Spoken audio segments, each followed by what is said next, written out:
Story. Let's go to the NFL and the Philadelphia Eagles, Colin. I love their draft grabbing Mekhi Lemon in the first round. Well, I'm not the only one. Mel Kiper gave out his draft grades. You know Mel Kiper, your former buddy. And he gave the Eagles an A, which surprised some people, but not me. Now, you and I know Mekhi Lemon's awesome. I'm not as well-versed with the kid Bell from Miami, the lineman, but it looks like they were doing a lot of shopping at talented teams. Look at all those playoff teams. Mekhi Lemon was the second highest rated receiver, and Eli Stowers of Vanderbilt was the second highest rated tight end. And it's pretty obvious what they wanted to do with A.J. Brown leaving. So for a team as good as Philadelphia that doesn't have top of a round picks, to get the second best receiver and the second best tight end is good GMing. It's a very good draft for them. Remember, they don't have 8 guys that can make the roster. They needed about 3 to 4 players, and they went and got them. When I look at a lot of these drafts, like people criticize Chicago or Buffalo's draft, and I'm like, guys, they don't have a lot of needs. I mean, again, nobody goes into the season. Think about this. Nobody goes into it. The Rams have been unbelievable drafting. But you and I knew last year we didn't like their special teams, and they had a hole at corner. I mean, Seattle won the Super Bowl. They went into the season, you're like, ooh, no DK Metcalf, and is Darnold good enough? Like the idea that players don't develop or you're going to have everything solved. The key in the NFL, you do not have to be great everywhere. Yeah. You can't be terrible anywhere. In the end, not only did the Rams get Trent McDuffie, they got another corner from the Chiefs because they were really bad at corner, and that was the difference. Seattle wasn't bad anywhere. They weren't great everywhere. Their O-line on the left side got very good as the year progressed. So Philadelphia just doesn't have many holes. Yeah. So if they could hit on 3 of their draft picks, the receiver, the tight end, your offensive tackle, it's a great draft because they don't have that many holes. So yesterday, remember I said if Howie Roseman calls you about a trade, you hang up the phone quickly. Like, this draft telegraphed what they're going to do, Colin. We know at this point A.J. Brown's gone. I think it's a stroke of genius besides the cap savings because they're going to get picks from a really good 27 draft. And I'm just telling you, I know Patriots fans are like, hey, we went to the Super Bowl. Colin, we talked about this. The opponents, they've got them internal stuff they're working out.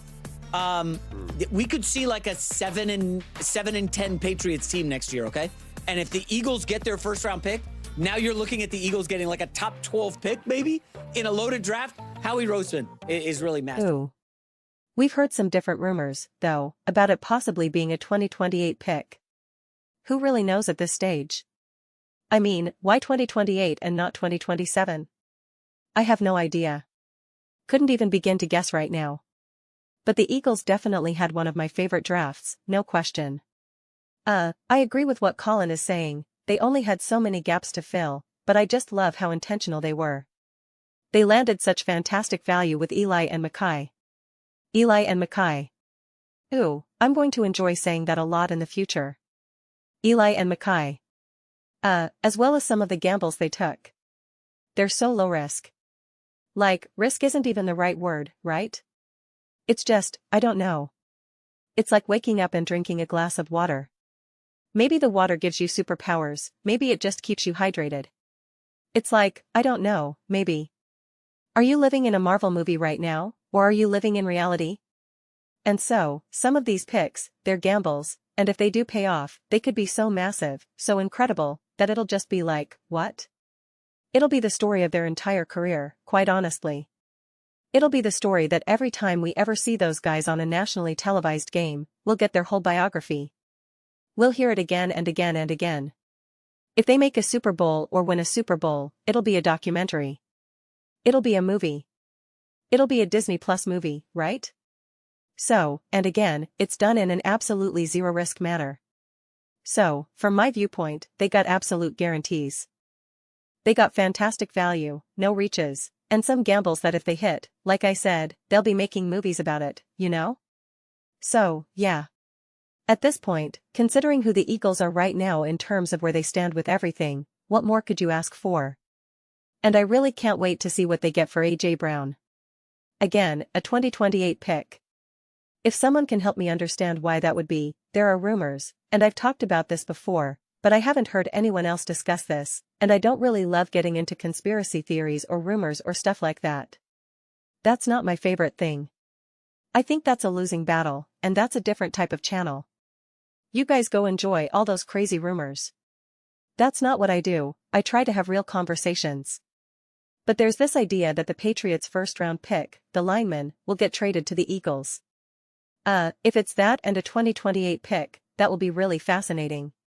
And that definitely helps the Eagles more to win right now. If that's not included, and it's just a straight-up 2028 pick, the timeline, I like to have picks now, especially in a stacked quarterback class, in a quarterback-heavy draft. A lot of people think there are going to be like 4, 5, 6 quarterbacks drafted next year in the first round. And if that's the case, if you do get the 12th pick or something, I mean, it's essentially like having the 5th pick, right? It's really huge. So, I don't know. I'm not going to lose too much sleep over that or try to figure it out because I have no idea. We don't even know how much is still being negotiated.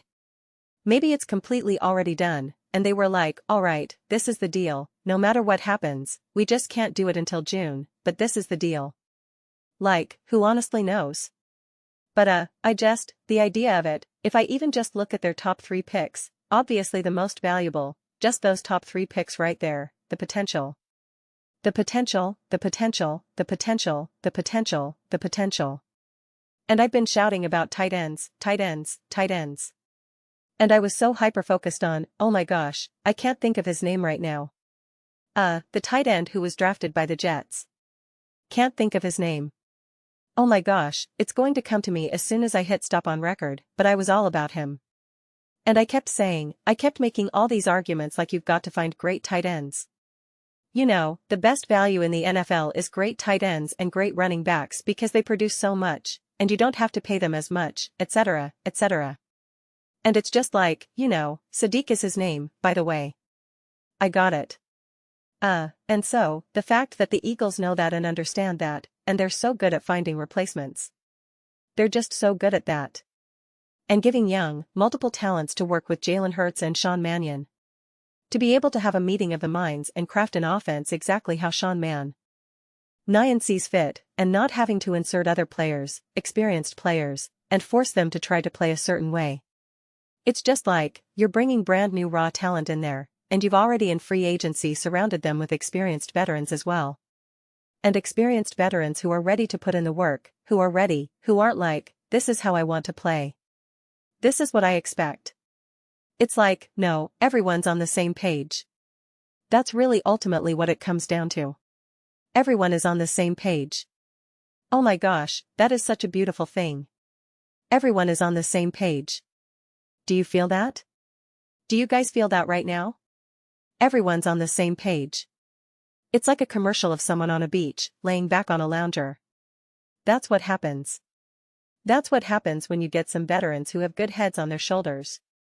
You get some great young talent with potential through the roof, who's just ready to put in the work. You keep Devonta Smith. We talk about diva receivers way too much and not enough about the Devontas of the team. That's the type of player who should be getting all the attention. People say, oh, apparently the receivers haven't been happy. I haven't heard one thing about Devonta, and I've never once seen any body language, nothing. The only thing I ever see from Devonta is him crying to Jalen Hurts about how happy he is that they won the Super Bowl. So, everyone is on the same page. Everyone is on the same page. Why? Oh, you've got the coordinator to do it. You've got the quarterback to do it. You've got the culture to do it. You've got the personnel to do it. It really is, it's an exhale. It's an exhale. The future is bright. The future is bright. Just saying. Just saying. Those are just my thoughts. I'd absolutely love to hear yours. Be on the lookout for my other Philadelphia Eagles video. I think at this point the video is going to be posted on Monday. There was kind of a big influx of Eagles videos. A lot of Eagles discussions. Oh, that was the other thing I wanted to say. Where he said a lot of people were saying that the Eagles didn't have a great draft. No, they're not. Everywhere I looked, everyone was saying the Eagles got an A. One of the other networks gave the Eagles the only A+ grade. So, what are you talking about? I totally forgot that part. That was something I wanted to comment on immediately. It's like, wait a second, that's not true. I haven't heard anyone question the Eagles draft, actually. No one. Except for random fans in comment sections. Other than that, no. And actually, not even this comment section. A lot of people were pretty positive in this comment section. I'm talking about other videos and other posts where I saw people speaking badly about it. But overall, no, a lot of people really liked the draft. So, I don't know what he was talking about there. But as I was saying before, there's a lot of influx of Eagle stuff. So I'm going to be making this one. Video I was talking about with Jalen Hurts, the middle of the field, and some stats and whatnot. It's going to be a good one. It's going to be a good one. Be on the lookout. Again, I think that'll come out Monday. But yeah. Those are just my thoughts. I'd absolutely love to hear yours. Whether you agree with me or disagree with me, either way, let's get into some discussions. Let's get into some debates. But ultimately, let's just have some fun. And please do consider subscribing. We're building an amazing community here. I'd absolutely love to see you be part of it. I want to build something that we all generally feel connected to. Something that we're really excited to be part of. I think we're well on our way to doing it. Please don't forget to give this video a thumbs up. It really does help with visibility and the algorithm. Thank you so much. See you next time.